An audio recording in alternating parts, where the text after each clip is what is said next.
Gente, obrigada, então, por continuarem aqui conosco. Eu não vou fazer muito mistério, porque o nosso querido convidado, João Paulo Charlot, está aqui já. Ele é jornalista, autor da série As Regras da Guerra.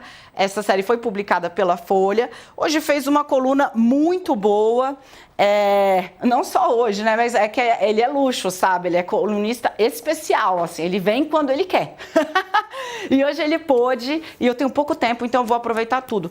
Meu querido, essa é a pergunta que está todo mundo se fazendo desde sábado, quando 1h da manhã os americanos entram, 150 aeronaves, em menos de 1 hora comunicam que já estão de saída, levando o ditador Nicolás Maduro e a primeira-dama. A pergunta foi traição ou uma falha brutal de segurança, ou as duas coisas e um pouquinho mais? Oi, Daniela, tudo bem? Olha, é muito difícil saber e eu não sabia muito sobre isso até hoje, quando eu conversei com Sandro Teixeira, que é o primeiro civil brasileiro a concluir o doutorado em Ciências Militares na ECEME, que é a Escola de Comando do Estado-Maior do Exército Brasileiro. Então, embora seja brasileiro, embora seja civil, é uma pessoa que me foi indicada por generais muito importantes do Brasil, como sendo alguém que realmente entende do assunto. Ele conviveu durante muito tempo com militares venezuelanos que participaram até 2018 no governo Temer de intercâmbios com o Brasil, então ele tem contatos lá. E ele fez análise das imagens disponíveis, das informações que estão circulando.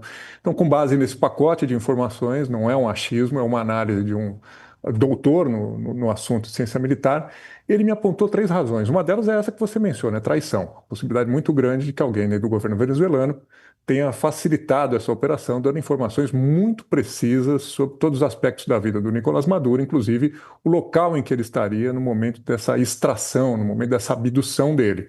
Porque, inclusive, a Força Especial Americana que fez essa operação estava treinando num ambiente simulado, idêntico àquele no qual eles entraram. Então, eles sabiam exatamente onde estavam portas, janelas e outros elementos do local, o que só poderia ter sido revelado por alguém de dentro. Ele diz que existem 3 núcleos de poder em torno de Maduro na Venezuela e que um desses núcleos, que é da família Rodrigues, da Delcy Rodrigues, que assumiu agora o cargo, e do irmão dela, o Jorge Rodrigues, que é presidente da Assembleia Nacional, era um núcleo que vinha se sentindo um pouco apartado da proximidade com Nicolás Maduro, vinha se sentindo preterido em relação a outros atores, que são o Diosdado Cabello e também o Padrino, que é o ministro da Defesa.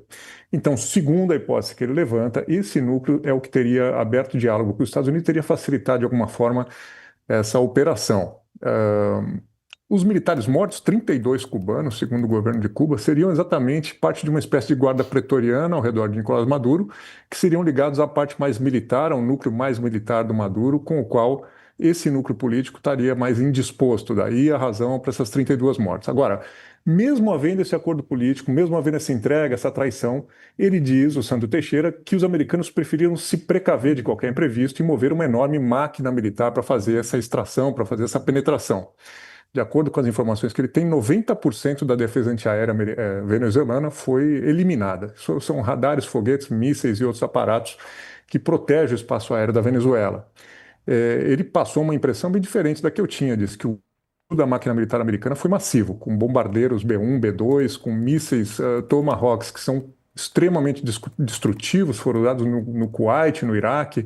Foi realmente um ataque massivo em cima da estrutura antiaérea venezuelana, que acabou com a capacidade de reação. E por último, último elemento, então, além da traição e além desse ataque militar massivo, um terceiro elemento é o fato de que a Força Armada Bolivariana é um tigre de papel. Então, apesar da compra massiva de material bélico chinês e russo ao longo de tantos anos, o que acontece é que esse material não era operável. E por quê?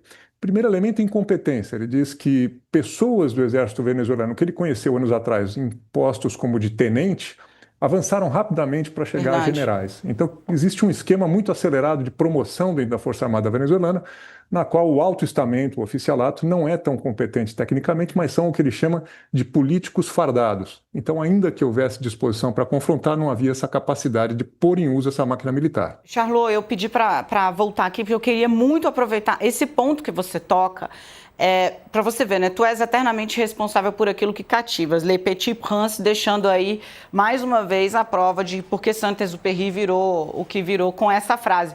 Porque é o seguinte, essa política de promoção acelerada que você está mencionando, Charlot, foi uma forma que o Maduro encontrou de cooptar as forças, né? Primeiro ele instala, gente, os generais, que são generais de fato, no controle da grande máquina de dinheiro da Venezuela, que é a PDVSA.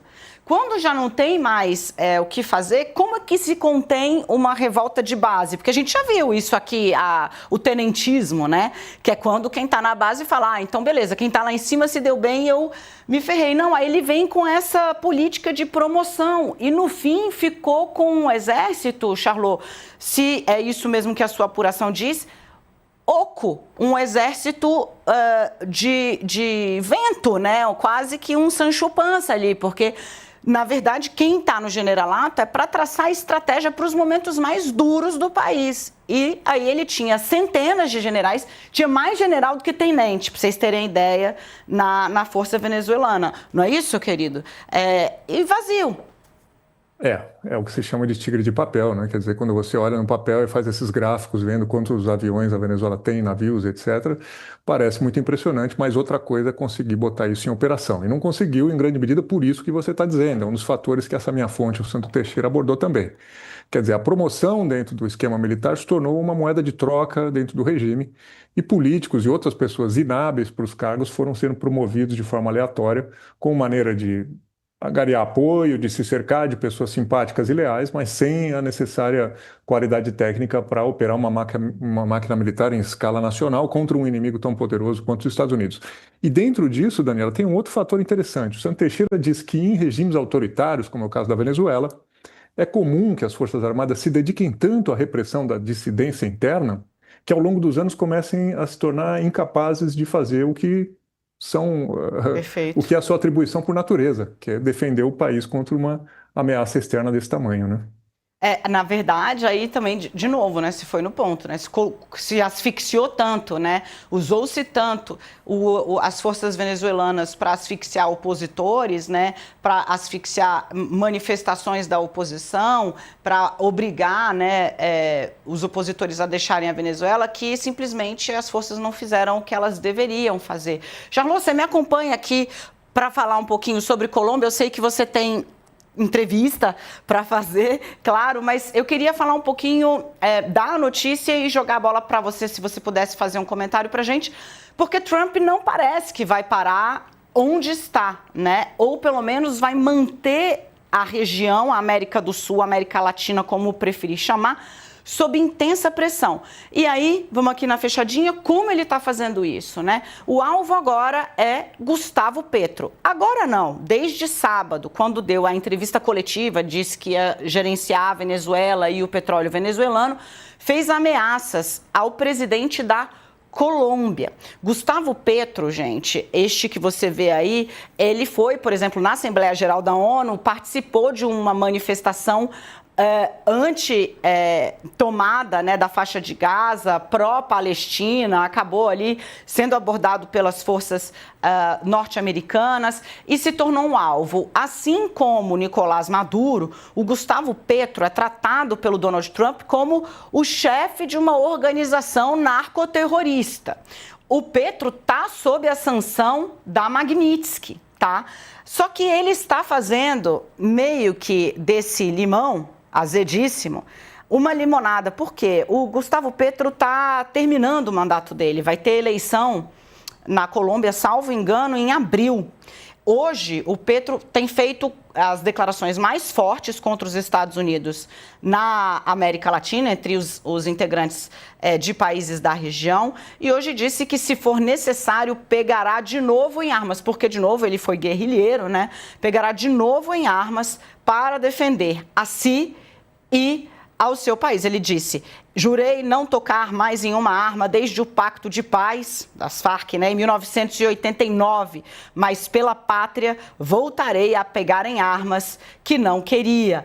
O Trump vem dizendo que o Petro deveria, abro aspas, tá, cuidar do seu traseiro, e que, por mais que ele goste de falar, não vai poder fazer isso por muito mais tempo. O Petro vem insuflando, Charlot, né? A população, inclusive, ele disse, a partir de agora, cada soldado da Colômbia tem uma ordem. Qualquer comandante de força pública que preferir a bandeira dos Estados Unidos à bandeira da Colômbia será imediatamente demitido. Por que, Charlot, essa política de pressão permanente, né? Aonde Trump é possível vislumbrar até onde vai o presidente dos Estados Unidos? Não, porque ele não tem limite, né? Essa é uma característica dessa presidência atual e isso ficou muito claro na entrevista coletiva que ele deu ao lado do Marco Rubio. O Rubio, inclusive, eu achei o momento mais marcante dessa entrevista após a invasão da Venezuela, disse, olha, o presidente que está aqui comigo é uma pessoa que não tem limites, que faz o que promete, então vocês não se metam com ele. Esse recado foi muito vulgar, dito de forma muito vulgar, e muito aberta, dizendo que realmente não existem limites, né? Eu acho que tem o seguinte aí, Daniela, o comunismo na Guerra Fria era esse fantasma contra o qual tudo era justificável. Depois a gente teve o terrorismo, fantasma contra o qual tudo era justificável. E agora a gente tem o narcotráfico. Então não é que esses fenômenos não existam. Não é que não exista o comunismo, não é que não exista o terrorismo e não é que não exista o narcotráfico. Mas eles são convertidos num avatar contra o qual tudo é justificável. Então, por meio desse avatar, os Estados Unidos se arrogam o direito de fazer ações à margem da legislação internacional sob pretexto de combater esses fenômenos. Então, agora, quando ele transforma o terrorismo no narcoterrorismo internacional e declara uma guerra contra o tráfico, ele declara uma guerra contra quem ele quiser, porque quem ele disser que é terrorista ou narcoterrorista se transforma imediatamente num alvo, do ponto de vista dele, legítimo, a ser atacado, ou preso, ou raptado, ou sequestrado, o que você quiser. Ele colocou o Petros nessa fila. O Rubio tem uma obsessão com Cuba, por causa do passado da família dele, que é imigrada de Cuba para a Flórida, e por razões ideológicas também. E o Brasil tem que ficar muito atento, porque nós temos eleições no fim do ano, e a relação do Trump com o Lula é amistosa por enquanto, mas são presidentes de campos político-ideológicos completamente opostos, e é muito possível que a eleição brasileira seja perturbada por esse tipo de debate no qual surgem acusações de que pessoas da política brasileira possam estar vinculadas com esse narcotráfico internacional, da mesma forma que aconteceu com a Venezuela e que acontece com a Colômbia. Muito preocupante essa informação. E, respondendo à pergunta original sua, não há limite. O que a gente está vendo e viu hoje no Conselho de Segurança é de que a lei é um mero detalhe dentro dessa nova estratégia e ideologia do governo americano. Ainda mais porque vai, aparentemente, Charlot, e eu já aproveito para agradecer de novo que você abriu essa janela, trazendo tanta informação para a gente nesse espaço comprimido, mas muito proveitoso, aparentemente vai ficar por isso mesmo, né? A grita vai se resumir ao que a gente viu no Conselho de Segurança da ONU, talvez mais umas 2 ou 3 notas, mas e aí se a China conseguir garantir os investimentos dela lá na Venezuela, como o Trump está sinalizando que vai, vida que segue, realpolitik, e o Maduro vai aos poucos sendo transformado, inclusive dentro da própria Venezuela, como uma página virada. Então, saindo barato desse jeito, né, nada impede que Trump use aí essa retórica, né, do Man at War, né, que eles gostam tanto, né, de um homem que está em guerra, né, contra narcotraficantes que lideram mercados globais sentados na cadeira de presidente de seus países, para não falar mais do caso Epstein, para tentar reverter a discussão sobre o desgaste da economia dos Estados Unidos, que a inflação estourou, vai ter eleição de meio de mandato, tudo isso estava sendo muito explorado e, bom, faz 3 dias que a gente só fala nele e na ofensiva dele na Venezuela. Charlot, muito bom. Primeira vez que eu consigo interagir com você assim ao vivo. Muito obrigada. Até a próxima. Bom trabalho. Obrigado, Daniela. Foi um prazer. Muito obrigado, viu? Um abraço. Tchau.